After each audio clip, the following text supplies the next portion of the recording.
একটা সমস্যা তৈরি করছে, ওরে মারলে পৃথিবী শান্তি হয়ে যাবে।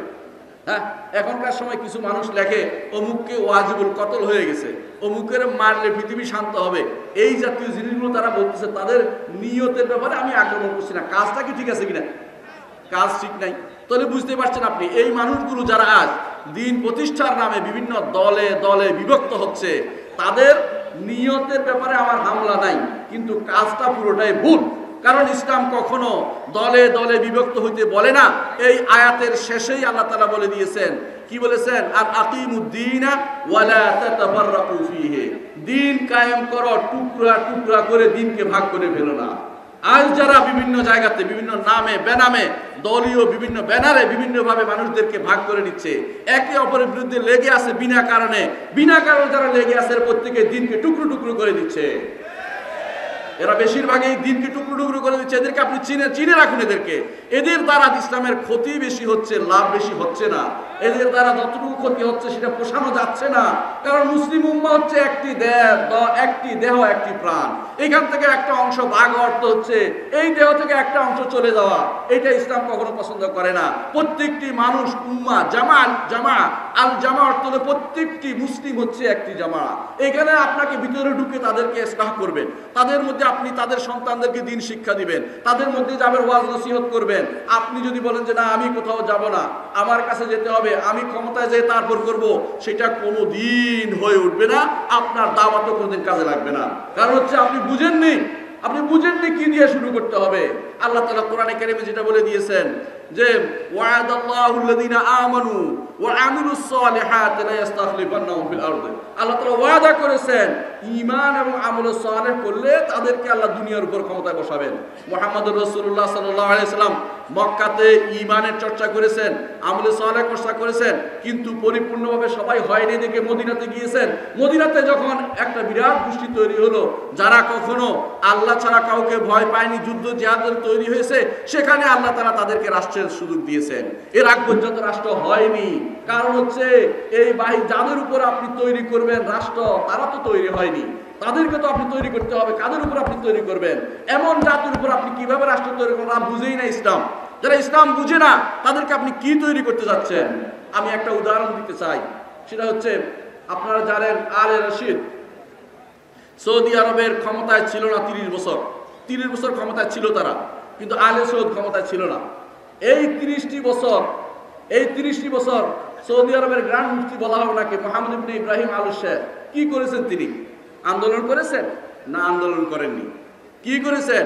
মসজিদে ঢুকে গেছেন।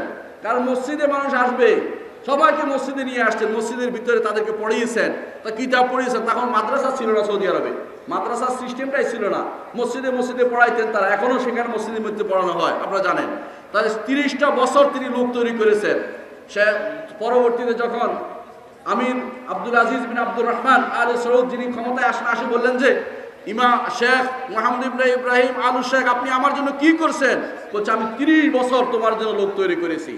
এই মসজিদ যারা আছে সবাইকে একটা করে নিয়ে যাও, সবাই তোমার জন্য তৈরি আছে। একজন খতিব হইতে পারবে, একজন রাষ্ট্রপ্রধান হইতে পারবে, একজন ক্ষমতা যেতে বিচারক হতে পারবে, একজন আমর বিল মারুফ ওয়া নাহি আনিল মুনকার করতে পারবে, একজন তিনি টিচার হতে পারবেন। এভাবে দেখিয়ে দিলেন যে এইভাবে লোক তৈরি করতে হয়, তাদের মধ্যে ঈমান ও আকীদা চাঙ্গা করতে হয়। সেই ঈমান ও আকীদা এমন ভাবে চাঙ্গা হয়েছে আপনি আশ্চর্য হবেন, আপনি সেখানে কোনো শিরকের গন্ধও পাবেন না। সেই জন্য সেখানে আল্লাহ তাআলার পক্ষ থেকে রহমত নাজিল হয়েছে এবং সেখানে আল্লাহ তাআলার পক্ষ থেকে সেখানে তাওহীদের রাষ্ট্র প্রতিষ্ঠা হয়েছে।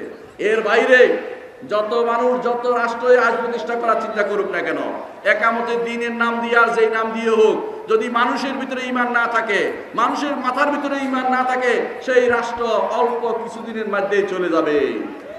আপনারা দেখেছেন মিশরের অবস্থা, আপনারা জানেন তিউনিসিয়ার অবস্থা, আপনারা জানেন এভাবে মাগরিবের অবস্থা।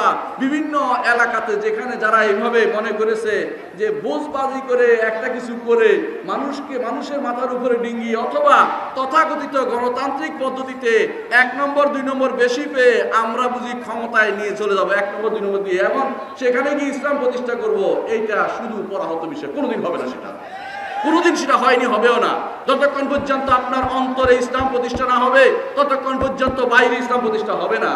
এই জন্য হাসান হুদাইবি বলেছিলেন, তাদেরই নেতা বলেছিলেন যে আকিমু দৌলাতুল ইসলাম ফি কুলুবিকুম ইউকিমুল্লাহ আযজা ওয়া জাল্লা ফিল খারিজ। তোমরা তোমাদের অন্তরের ভিতরে আগে ইসলামের রাষ্ট্র প্রতিষ্ঠা করো। অন্তরের ভিতরে আগে দেখো তোমার ইসলাম আছে কিনা, আগে তোমার দেখো তোমার ভিতরে ইসলাম আছে কিনা, তুমি তাওহীদ বুঝো কিনা, তুমি শরিয়া বুঝো কিনা, আল্লাহর দ্বীন বুঝো কিনা, আল্লাহর দ্বীনকে মানতে হবে কিনা। তুমি তো প্রত্যেকটি পরিবার সেরকম তৈরি করলে তাহলে দেখতে পাবেন যে অবশ্যই অবশ্যই আল্লাহ তাআলা যদি এরকম দেখেন যে আল্লাহ তাআলা দেখেন যে এদের অন্তর ঠিক আছে, আল্লাহ তাআলা বাইরেও সে ব্যবস্থাপনা করে দিবেন।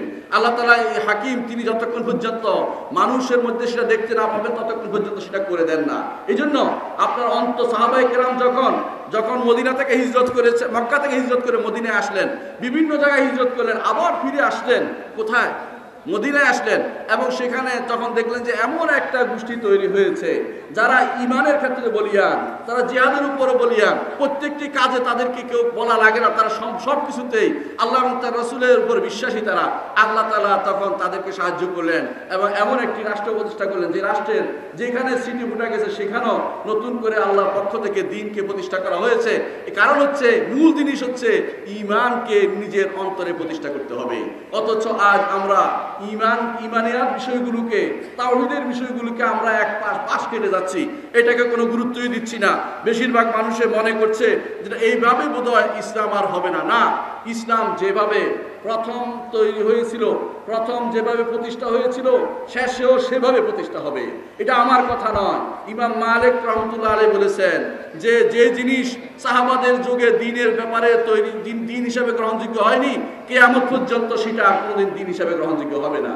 আপনি চিন্তা করে দেখছেন, কিছু একটা করে, কিছু একটা দেখিয়ে, কিছু করে কোনো না কোনো ভাবে আপনি ক্ষমতায় যাবেন। বিশ্বাস করুন, বর্তমান সময়ে আপনি ক্ষমতা যে নিজেই ক্ষমতার মধ্যে ইসলামকে আস্তে আস্তে সাইজ করতে থাকবেন। আমি বহু মানুষকে দেখেছি, তারা কি করেছে, যখন তারা ক্ষমতায় যায়নি তখন অনেক সুন্দর সুন্দর কথা বলতো। হঠাৎ করে তাকে কিছু একটা পেয়ে গেছে, কোনো ক্ষমতার কোনো অংশ, তখনই ছাড় দিতে আরম্ভ করছে। প্রথম ছাড় হচ্ছে পোশাক, দ্বিতীয় ছাড় হচ্ছে দাড়ি, 3 নম্বর ছাড় হচ্ছে সালাত। এগুলোতে ধীরে ধীরে আস্তে আস্তে, কারণ পরিবেশটা আপনার বৈরী। পুরো পরিবেশ যতক্ষণ পর্যন্ত ইসলামিক না হবে, ইসলামিক রাষ্ট্র সেখানে প্রতিষ্ঠা হবে না। ইসলামিক রাষ্ট্র প্রতিষ্ঠার স্বপ্ন আমি দেখতে চাই, আমরা সবাই দেখি, কিন্তু কিভাবে হবে সেটা এইভাবে হবে। প্রথম হচ্ছে নিজে থেকে শুরু করুন, নিজের পরিবার থেকে শুরু করুন, সন্তানদের থেকে শুরু করুন, আপনার আশেপাশে মানুষদের থেকে শুরু করুন এবং মানুষদেরকে দ্বীন বোঝানোর চেষ্টা করুন। আপনি তাওহীদ দিয়ে শুরু করুন, তাওহীদের প্রত্যেক জায়গায় প্রতিষ্ঠা করুন। ইসলামকে নতুন রাজনৈতিক কালার দিবেন না। ইসলামে একটা রাজনীতি আছে, ক্ষমতায় যাওয়ার পরের রাজনীতির নাম হচ্ছে ইসলামী রাজনীতি। ক্ষমতায় যাওয়ার জন্য চালাকি যেটা, এটার নাম ইসলামী রাজনীতি নয়, এটা হচ্ছে চালাকি। এই চালাকি করে ইসলামে যাওয়া যায় না এবং এই চালাকি করে ইসলাম প্রতিষ্ঠিত থাকে না, ইসলামে প্রতিষ্ঠা করা যায় না। এটা যারা স্বপ্ন দেখছে তারা শুধুমাত্র দিবা স্বপ্ন দেখছে, ওই স্বপ্ন কোনোদিন বাস্তবায়িত হবে না। বুঝে নিতে হবে আমাদেরকে, ইসলাম প্রতিষ্ঠা করার জন্য অবশ্যই আমাদেরকে এগিয়ে যেতে হবে। কিন্তু কোন ইসলাম প্রতিষ্ঠা করবেন? যে ইসলাম মুহাম্মদ রাসূলুল্লাহ সাল্লাল্লাহু আলাইহি ওয়াসাল্লামের ইসলাম, নাকি যে ইসলাম দিল্লি অথবা পিন্ডি অথবা তথাকথিত পাঞ্জাব থেকে আসছে সেই ইসলাম আপনি প্রতিষ্ঠা করবেন? কোনটা আপনি প্রতিষ্ঠা করবেন চিন্তা করে দেখুন। কোন মানুষের মাথা থেকে যেটা বের হয়েছে এটা কোনোদিন সত্যিকার ইসলাম হতে পারে না। যে ইসলাম কোরআন এবং সুন্নাহ বেসড, সেই ইসলামকে প্রতিষ্ঠা করতে হবে আমাদের জীবনে। সেজন্য এই মাদ্রাসাগুলো হচ্ছে প্রথম কাজ, এগুলো থাকতে হবে। এগুলোর বিরুদ্ধে যারা কথা বলবে, দেখবেন অধিকাংশ মানুষ তাদের নিজেরা ইসলাম কায়েম করবে, সন্তানদেরকে মাদ্রাসায় কোনোদিন পড়ায় না। এদের বেশিরভাগকে আপনি দেখবেন ইংলিশ মিডিয়ামে পড়াচ্ছে। আর মনে করে একজনকে আমি বললাম, আপনার তো একটাই ছেলে, আপনি একে ইংলিশ মিডিয়ামে কেন পড়াচ্ছেন? বলছে অসুবিধা নাই, ও তাহাজ্জুদ গুজার। তাহাজ্জুদ গুজারিয়ে কাজ হবে না আপনার। তাহাজ্জুদ গুজাররা কি করবে? ওই যে বলছে তওবা, যে 99টা হত্যা করেছে, সে বলছে তার কোনো তওবা নাই, ওই একজনকে মাইরা সোজা করছে। তাহাজ্জুদ গুজার দিয়ে ইসলাম হয় না। ইসলাম তো ইসলাম বুঝতে হয়, ইবাদত দিয়ে ইসলাম হয় না, আলেম দিয়ে ইসলাম হয়। আলেম দিয়ে বুঝতে হয় ইসলামকে। শুধু ইবাদত করলে তার থেকে মুহাদ্দিসিনরা হাদিসও নিতেন না, বলতে শুধু ইবাদত করেন। কিন্তু ইলমি দ্বীন যতক্ষণ থাকবে, যতক্ষণ মানুষের ইলমি দ্বীন প্রসার করতে পারবেন, ততক্ষণ আপনি দ্বীন কায়েমের সংগ্রামে আছেন। যারা মাদ্রাসা প্রতিষ্ঠা করছে, দ্বীন কায়েম করছে, যারা দ্বীনের যারা বিভিন্ন রকমের কোরআন এবং হাদিস লেখালেখি করছে, তারা দ্বীন কায়েমের মধ্যে আছে। যারা কোরআন মানুষের ভুল ভ্রান্তি ধরে শুদ্ধ করছে, তারা দ্বীন কায়েমের মধ্যে আছে। আপনার কাছে সেটা পছন্দনীয় না।